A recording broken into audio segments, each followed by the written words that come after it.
Listen to it and love it, Warriors fans. 44-12, sitting there fifth in the table at the moment. Brendan Bradford, CodeSports.au. Welcome back, my friend. Good to be back. It's been a couple of weeks, but good to be back. More good results for the Warriors.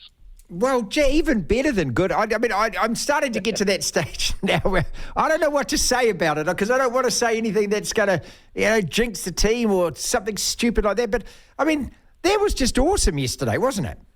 Oh, look, I think we're beyond jinxing them now. I think we're on.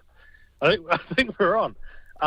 Yesterday, just another example. Sort of, you look back at, I think back to that Dragons win, and you think, awesome performance, but it's the Dragons. And then, the Eels sort of still coming good, but that one yesterday, just phenomenal. The Sharks just looking all sorts after starting pretty well. That's the only thing with the Warriors. They don't start that great, but they finish it off pretty well. On a fast track, fine day, hardship is no wind, no rain. This is a team that just plays at pace. We saw the All Blacks play like that as well, mate. Just really fast attacking, great footwork. Yeah, and that just, like we've been saying sort of for the last couple of months, it just speaks to the belief and the trust that they have and whatever's going on, whatever they've done in the off-season and whatever they've done over the first 6 months of the season, just coming through, because there's just a complete and absolute faith in what they're doing, which is why they can play that fast and why they can pull off some of the things they're doing, and why Sean Johnson looks like he's 22 again. It's just tremendous to watch, and it's been a very long time. Been a very long time since we've seen results like this, but I think we're going back sort of 20 years since we've seen a team playing like this, playing this well, playing with such belief and conviction. Also a style, that's their own style again. Yeah, exactly. Yeah. And, because it felt like for a while there, sort of in the 2010s, they got stuck in a just throw it to Sean Johnson or just bomb it to Manu kind of a setup. And while there were some good results along the way, and finals sort of 2011 and things like that, it was never something that you'd look back on and go, oh, that was a great era. This feels like it's building something more than just give it to Sean or kick it to Manu, or relying on Simon Mannering to play 80 minutes every single game of the year. This is something more. This is a building block. It's a great first step, but it really feels like this is something that's going to be long lasting. CodeSports.au, Brendan Bradford is with us. The big teams came to play on the weekend. The Broncos put 44 on the Bulldogs. That was a little closer than expected, probably. The Storm accounted for the Roosters comfy. The Panthers did the same with the Dolphins. Can the Warriors now be in that conversation? Because if you're talking about standout performance from the weekend, I think most people have probably penciled that result.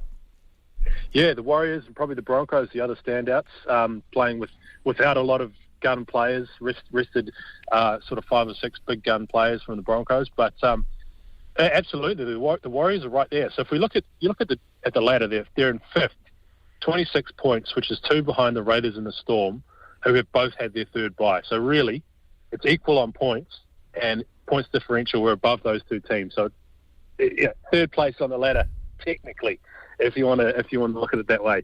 Absolutely right in the mix. And that's also, I'm saying that it's still a very stacked table. Anyone really down to 14th, the Roosters down in 14th on 20 points, could probably still make the finals. 8th place now is the Rabbitohs on 24. So it is a very stacked, very bunched table. But certainly the Warriors, not only one of the most surprising teams of the year, but one of the best teams. Scoring heaps of points. Equal with the Broncos, scored more than the Panthers, and defending really well as well. I think the third best defence in the comp. So absolutely, the Warriors are right in and should be now looking at a top 4 finish. Brendan, those 3 teams at the top, Panthers, Broncos, Storm, these are the teams that the Warriors haven't been able to beat. When you look at the draw, the run-in looks very kind. There's only a couple of teams in the 8. These are teams that all look as though they should be beaten. But looking at those top 3 teams, is that really now next for the Warriors? Won't get to see one of these teams until finals time if that does happen. But is this next now, trying to put away one of those teams? Yeah, it is. That's the next goal. This is the next the next barrier. And we've had some close results. There was the loss to the Broncos in Napier a month or two ago, and some decent performances, I think, against the Panthers and against the Roosters towards the start of the year. But I think recently, like if you're looking at big guns, I still count the Rabbitohs as big guns, even though they're sort of down in 8th spot, and the Warriors sort of didn't show up that night about 2 weeks ago when they lost to them. But Raiders this weekend, Titans, Tigers over the next month.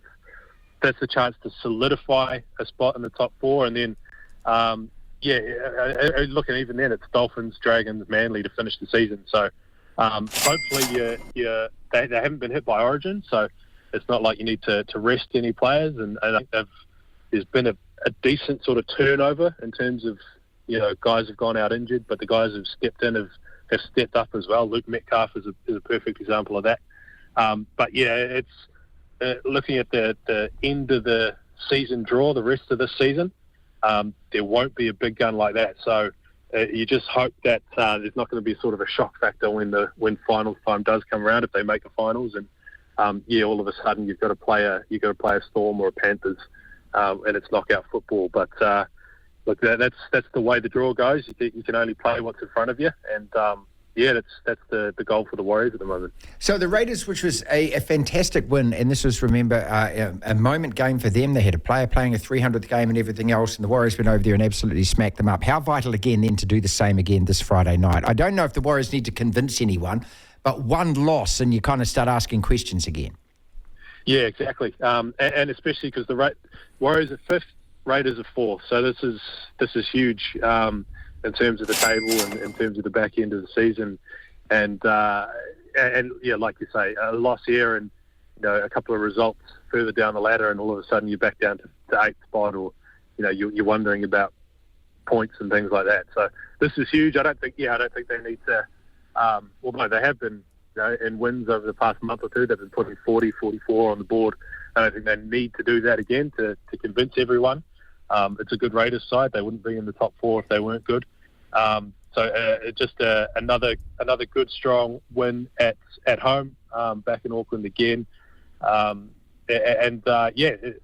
reason they shouldn't be able to do it either. We've been talking since the start of the year, mate. Was that the best performance you've seen from the Warriors this year? Yeah, I think it was. All things considered, I thought the Eels win was good, but against the Sharks side that you really was top 4 going into the weekend, you would think would be there at the end of the season. A few Origin players and things like that, but this just a complete all round both sides of the ball performance. I think back to the game earlier in the year. I think Sean Johnson kicked a field goal or penalty or something, or he scored right at the end, and that was sort of one of the best wins, the best results, but this was one of the best performances of the season. Everything really, really clicked, and it's just one of those ones where you feel, I had a mate of mine, a Sharks fan, say, can I jump on the bandwagon? Because it looks a lot more fun. And that's what it feels like at the moment.